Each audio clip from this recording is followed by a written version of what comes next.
দেখুন মহাপ্রভু বারবার বলেছেন, মহাপ্রভু চরণাশ্রয় ছাড়া আজও কেউ গৌর কৃপা পায়নি। প্রবানানন্দ সরস্বতীর একটা শ্লোক মনে পড়ল।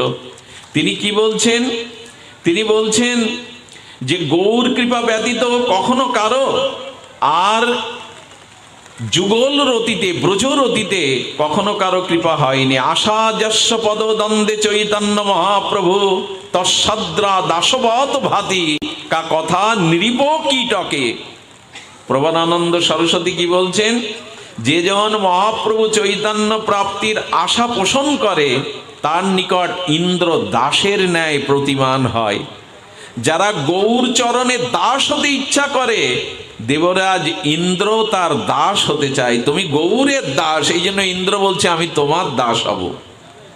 গৌর চরণ এমনও প্রতিমান, আর অন্য ক্ষুদ্র কীটাদি কীটের আর কি কথা। যিনি গৌর চরণ আশ্রয় করেছেন, দেবরাজ ইন্দ্রও তার চরণের দাস হতে প্রার্থনা করেন। হ্যাঁ, যশসা শ্রীকৃষ্ণ চৈতন্য নির্পদারি কিমর্থিন চিন্তা মণিময়ং প্রাপ্য কোমূঢ় রজতং ব্রজেত। প্রবানানন্দ সরস্বতী কি বলছেন শুনুন। বললেন, যে যাজকের চিত্তে শ্রীকৃষ্ণ চৈতন্য আশা বর্তমান, তার রাজদ্বারে কি প্রয়োজন? যার গৌর প্রেম, গৌর চরণ হৃদয়ে আছে, সে সম্রাটের দ্বারে কি করতে যাবে? যার গৌর চরণ বুকে, সে রাজাদিরাজ সম্রাটের বুকে কি করতে যাবে? চিন্তামণি হস্তগত হলে কোনো মূর্খ কি লোহার জন্য ঘুরে বেড়ায়? যার হাতে পরশ পাথর আছে, সে লোহার জন্য কি ঘুরে বেড়ায়? ঘুরে বেড়ায় না। যার হৃদয়ে গৌর আছে, সে আর কোনো কিছুর আশা করে না। যার চিত্তে গৌরধন আছে, সে আর অন্য কি আশা করবে? তাই বললেন, চৈতন্যকে হৃদয়ে ধারণ করো, গৌরকে হৃদয়ে ধারণ করো এই প্রেম বিতরণে। তবে আমাদের একটি কাজ করতে হবে, সেইটা হলো এই গৌর প্রেম পেতে গেলে গৌর দাসের সঙ্গ করতে হবে। যার গৌর প্রেম আছে, তার গায়ের বাতাস গায়ে লাগাতে হবে, তার করুণাটা গায়ে লাগাতে হবে, না হলে হবে না। আমি এই লীলাটা না বলে পারি না প্রায় জায়গায়। আপনারা জানেন, আমাদের মহাত্মা শিশির কুমার ঘোষ, তখন তিনি মহাত্মা হননি। উনি তখন বিলেত থেকে শিক্ষায় শিক্ষিত হয়ে কলকাতায় আনন্দবাজার পত্রিকার সম্পাদনার দায়িত্বে ছিলেন। এই উচ্চ শিক্ষিত উনি বিদেশি আর কৃষ্টি কালচার জেনে দাদা বসন্ত ঘোষের কাছে লিখলেন। আমাদের এই যশোরের অমৃত বাজারে ওনার জন্মভূমি। এই যশোরের অমৃত বাজার, ভাগ্য হয়েছিল তার জন্মভিটেতে যাওয়ার, হরিকথা বলবার। ওইখানে দাদার কাছে চিঠি লিখছে, দাদা আমি সনাতন ধর্ম ত্যাগ করে খ্রিস্টান ধর্ম গ্রহণ করব।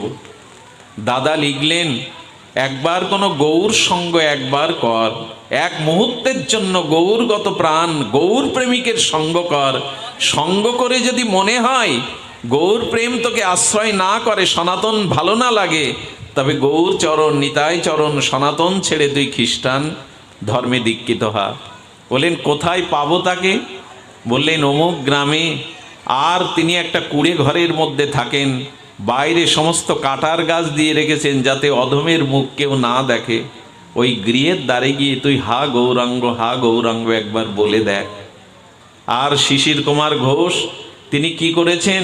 ওই কাটার এপারে দাঁড়িয়ে হা গৌরাঙ্গ, হা গৌরাঙ্গ, হা গৌরাঙ্গ যেই বলেছে, বিষাক্ত সর্পদংশনের ন্যায় ধোলায় পড়ে লুটাচ্ছে আর বলছে, কে গো, কে গো আমার গৌর নাম শোনালে, কে গো আমার প্রাণনাথের কথা শোনালে। এই বলেই সে গড়াগড়ি দিতে শুরু করেছে।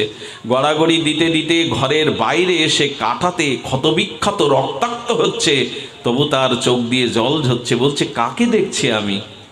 গৌর বললে কারো এই দশা হয়? সে ধুলাই লুটায়, কণ্টকীর্ণ রক্তাক্ত হচ্ছে, তবু দেহ বেশ নাই। আহা, এরা কিভাবে গৌরকে ভালোবেসেছে! যখন রক্তাক্ত আর সমস্ত ক্ষতবিক্ষত হয়ে গৌর গৌর বলতে বলতে এসে জড়িয়ে ধরেছে, মহাত্মা শিশির কুমার দেখলেন কে। ওনাকে জড়িয়ে ধরার সাথে সাথে ওনার ভিতরে গৌর প্রেমে স্ফুরিত হয়ে ওনারও মুখে হা গৌর এসে গেল, ওনার চোখে জল এসে গেল। কে আপনি? কে আপনি? আমাকে জড়িয়ে ধরলে আমার ভিতরে কেন গৌর প্রেম, প্রেমাশ্রু আসছে? কে আপনি? যখনই এভাবে বারবার বারবার বলছেন, সেই নিনি দাদাকে চিঠি লিখলেন, দাদা আমি গৌর মন্ত্রে দীক্ষিত হয়ে, বৈষ্ণব মন্ত্রে দীক্ষিত হয়ে গৌর দাস হব।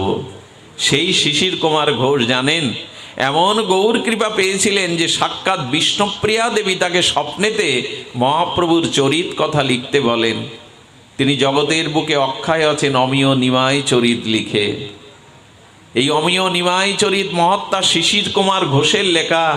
তিনি নিজেও তার 4 ছেলেকে বাবাজি করে রাধাকুণ্ডে পাঠিয়েছিলেন, নিজেও গৌর চরণে সর্বস্ব বিকিয়ে দিয়েছিলেন। এই জন্য যতদিন কোনো গৌর দাসের সঙ্গ না হবে, যতদিন কোনো গৌর দাসের অনুকম্পা না পাবো, ততদিন আমাদের ভিতরে গৌর প্রেম জাগবে না। এই জন্য যদি হয় তার দাসানুদাসের সঙ্গ, সেই সে বুঝিতে পারে চৈতন্যের কৃপায় যারে হয় তার দাসানুদাসের সঙ্গ। এই জন্য গৌর প্রেম আর নিত্যানন্দ প্রেম, সেই ব্রজ প্রেম, সেই রাধা প্রেম একমাত্র গৌরচন্দ্র চরণ কৃপায় পেতে পারি। এই জন্য বারবার বারবার প্রার্থনা করেছেন। সেই প্রার্থনার পরটি আমরা একটু সামান্য আস্বাদন করব আমাদের ঠাকুর মশায়ের পদে। গৌরাঙ্গের 2টি পদ, যার ধন সম্পদ সেজনা ভক্তি রস সার। আচ্ছা, রসসার বলছেন কেন? দেখুন, মহাপ্রভুকে অঙ্কিত করতে গিয়ে প্রবাদানন্দ সরস্বতীপাদ বলছেন কি? বলছেন মহাপ্রেমানন্দ। আর মহাপ্রেমানন্দ উন্নত রস সিন্ধু গৌর। শব্দগুলো ব্যাখ্যা করার মতো মানসিক পরিবেশ অবস্থা নাই। এই ব্যাখ্যাগুলো অপূর্বভাবে জানিয়েছেন। কি বলছেন? প্রেমানন্দ আর মহাপ্রেমানন্দ উন্নত রস স্বরূপ গৌর। কিভাবে অঙ্কিত করেছেন? প্রেম কি বলেছেন? প্রেম নয়, প্রেমা মহাপ্রেমানন্দ। প্রেম নয়, মহাপ্রেম, মহাপ্রেমা আনন্দ। প্রেমই তো আনন্দ। আনন্দ কি আর জড়ীয় সুখে আছে, কামনা বাসনায় আছে? সেই প্রেম মহানন্দ যখন রূপ নিল, সেই আনন্দ বিগলিত হয়ে যখন উন্নত উজ্জ্বল রস হলো, সেই রসেরই মূরতি গৌর। মহাপ্রেমানন্দ, সেই প্রেমটা বিগলিত হয়ে যখন রস হলো, সেই রসেরও উজ্জ্বল মূরতি হলো আমার গৌর। সে যেন জানে ভক্তি রস সার। রসের স্বাদ তো গৌর। গৌর চরণ আশ্রয় ব্যতীত কেউ রসের সার পেতে পারে না। আমার কি মনে হয় জানেন? কৃষ্ণ নাম, কৃষ্ণ কথার থেকে আরো মাধুর্য গৌর নাম, গৌর কথা আরো আরো মহিমান্বিত। কারণ একা কৃষ্ণের মধ্যে আজ রাধা রানী ভাবকান্তি নিয়েই তো গৌর এসেছেন। রাধা ভাব আছে, রাধা কান্তি আছে, এই জন্য তিনি মহাপ্রেমানন্দ রস উজ্জ্বল সিন্ধু। আর কি দিতে এসেছেন? আচ্ছা দেখুন, মহাপ্রভু কিন্তু অন্যান্য যুগাবতার অবতারের কারণে আসেননি। মহাপ্রভুর এরকম বলা আছে যে দাপারের পরে গৌর অবতার হবে। সেখানে 10 অবতারের উল্লেখ আছে। মৎস্য, কুর্ম, বরাহ, বুদ্ধ, বামন, রাম, নৃসিংহ অনেক হয়েছেন, কিন্তু গৌর আসবে এটা কোনো বেদে উপনিষদে লেখা নেই। সূক্ষ্মভাবে হয়তো আছে। গৌর এলেন কেন জানেন? গৌর শাস্ত্রের বাণীতে আসেননি। তিনি কি হয়েছেন? অনার্পিত চরিণ চিদাত করুণায় অবতীর্ণ কল। মহাপ্রভু করুণাতে এসেছেন, করুণাকে আশ্রয় করে, করুণাকে অবলম্বন করে এসেছেন। নিয়মে গৌর আসার কথা না, মহাপ্রভুর অবতার এভাবে আসার কথা না, কিন্তু এলেন কেন? বলে এই কলির জীবকে করুণা করবার জন্য করুণাতে অবতীর্ণ হয়েছেন। করুণায় অবতীর্ণ কলৌ। আমি কথাটি 2 বার উচ্চারণ করেছি এই জন্য আমরা রাম, নৃসিংহ, বামনের মতো যেন গৌর অবতারকে মনে না করি। তার আসবার প্রয়োজন ছিল না, কিন্তু কেন এলেন? এলেন করুণার দ্বারা। আর এসে তিনি কি বললেন জানেন? আমা বিনা অন্য নারে ব্রজপ্রেম দিতে। এই একটা বাণী, একটা পয়ারই মহাপ্রভুকে অনন্য উচ্চতায় নিয়ে গেছেন। মহাপ্রভু বললেন আমি ছাড়া ব্রজপ্রেম কেউ দিতে পারবে না। আমা বিনা অন্য নারী ব্রজপ্রেম দিতে। যুগধর্ম হয় অংশ হইতে। দেখো, সৃষ্টির ভার হরণ, অসুর বিনাশ, সাধুদের ত্রাণ, এটা আমার অংশ অবতারেও হতো। আমাকে স্বয়ং রাধার ভাব নিয়ে আসতে হতো না। তা প্রভু কেন এলে তুমি? বলে করুণায় অবতীর্ণ কলো।